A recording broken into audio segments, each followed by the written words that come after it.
रंग चढू दे ही झिंग चढू दे. शिबान बरोबर तुम्ही आता लहान केळी असेल तर शिबान बरोबर मायक्रोज आणि शिबान जर सोडलं तर मुळी म्हणजे आणि आपटेक करण्याचं दोन्ही काम चालतं.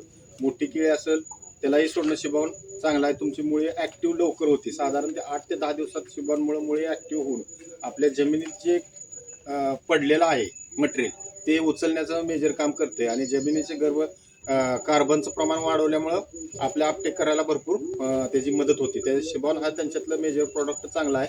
ड्रिंचिंगसाठी सुद्धा चांगला आहे आणि शिबॉनमुळं लहान पहिल्यापासून त्यांचे जे प्रोडक्ट वापरतोय ते जर शेड्यूल कंटिन्यू ठेवलं तर ह्यांच्या प्रोडक्टचा उपयोग होईल.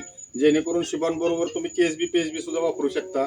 त्यात मायक्रोजार टाकू शकता जेणेकरून मुळीला आपटेकला आणि तुमच्या केळीचा जो ग्रोथ पानं बिनं जी पानसंख्या आहे त्याची रुंदणे ह्या प्रकार त्याच्यातनं आपल्याला निष्कर्ष दिसून येतो. त्यामुळे शिबॉन हे मेजर हे प्रोडक्ट यांचं चांगलं आहे असं निदर्शनास येत आहे. याच्यामध्ये आपण सुरुवातीला जे तुमची केळीची लागवड करतो एक 15-20 दिवसाचा प्लॉट असताना त्या स्टेजमध्ये आपल्या कंपनीचा सिबॉन नावाचे प्रोडक्ट येतो. सिबॉनमध्ये तुमचं ऑर्गॅनिक कार्बन आहे जो जमिनीमध्ये जे पडलेले न्यूट्रिशन आहे ते अन्नद्रव्य आहे झाडाला